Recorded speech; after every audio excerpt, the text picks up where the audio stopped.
This video is all about controlling boredom eating. You're sitting at home, you're working at your desk, you're plowing into everything, and you start finding yourself reaching for the cupboard more and more often. I know this is happening to every single one of us who's at home. You look at the fridge, you might not be hungry, but you're like, you know what? Nah, I just want a piece of cake or I want another piece of candy. You've got stockpiles of food, so we all know that you have more than enough to choose from. Your brain is hungry. And what I mean by that is that your brain, because you're out of your norm and you're stuck at home and all that other stuff, is searching for hits of dopamine. It's searching for some chemical in your brain to give you an internal reward to help you feel excited because you're bored. That's the reality with people who do emotional eating. It's a reality with people who do boredom eating. That you're going to start searching for ways to give your brain some excitement because it's getting bored from being out of its routine on a regular basis. So what exactly can you do? First of all, you will not be able to just straight up fight the food cravings. You'll be able to control them a little bit, but there will be a huge tendency for you, if you're one of these people, to start overeating food on a regular basis and specifically searching for things like candy and ice cream. It's just going to happen. So how can we combat that? We combat that by realizing that your craving is not primarily hunger and it's not primarily a craving for food, that it is your brain's need for excitement. You can figure out different activities to try to replace that food consumption with, like going outside for a walk, going for a run, exercising. But there are some other things that you can do too that are a little bit easier. One of the hard parts about getting up to go and exercise is while that does give your brain excitement and adrenaline and a dopamine response, it takes a lot of effort. And so people may be less prone to going outside and exercising for a half hour when they can get the same dopamine hit from eating a few bites of cake. It can become really easy to overeat. So there's a few things that you can do. One, go outside and go for a walk. Two, get some fresh air and some sunlight in general. Stop, instead of eating the cake, call a friend, have a couple of laughs.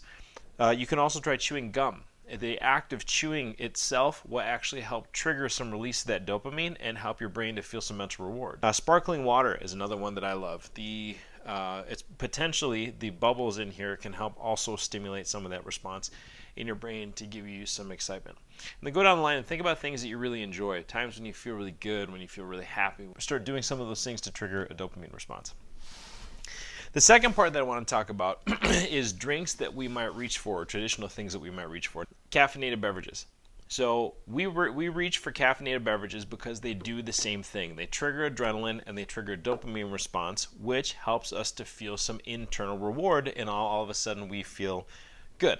Caffeinated beverages are fine, understanding that if you have too much caffeine, you'll start to trigger an overdose. A clinical overdose of caffeine at one point was 300 milligrams. I think they've moved it up to like 400 now, but this probably has 150 to 200 in this little cold brew coffee thing. Regular caffeine on its own, I'm fine with, as long as you have it in moderate amounts, because you'll hit a point with caffeine where you'll start to feel really heavy around your eyes, or you'll drink it and you'll start to feel really irritable, or you'll get a slightly upset stomach. Those are all signs that you're starting to have too much caffeine. Here's where it gets really tricky. Energy drinks. I really like Red Bull, the taste of it, but I am really not a fan of energy drinks as a whole because they are very tricky to control. What do I mean by that? When you drink too much caffeine, you will have a ton of jitters. So you'll start to feel like you're, shaking, or you feel almost anxious, and that's your sign to stop drinking caffeine, right? Your body is giving you a physiological response, and okay, I better cool it and back off a little bit because I'm getting overboard. Energy drinks found a way around that. So if you look at the top of specifically Monster, and I don't recall if Red Bull has this, but I know Monster does. If you look at the top, there's a couple added ingredients, L-carnitine and taurine. So those are two amino acids that have different roles in your body. L-carnitine helps to give you energy, and people talk about how, hey, I can get a huge fat burning effect. Maybe it helps you burn fat. I don't know. I've never seen anybody have a huge amount of extra fat burn from consuming L-carnitine. It's just not something I've seen in practice. The taurine, on the other hand, is put in here to counteract the effects of caffeine.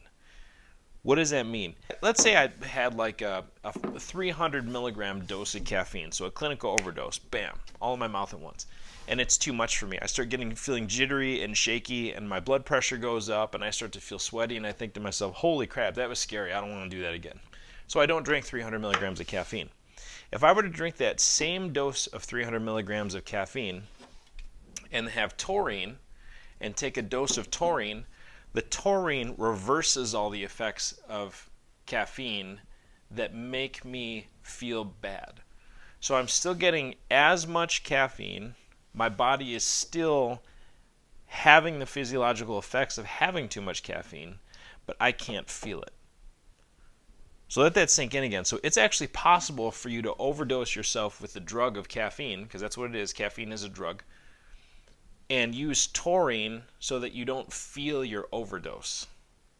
That's where energy drinks become a really slippery slope, because over time you have more and more energy drinks. You can't figure out why you're starting to feel depressed. You can't figure out why you're chronically tired all the time. You can't figure out why all these things are going wrong.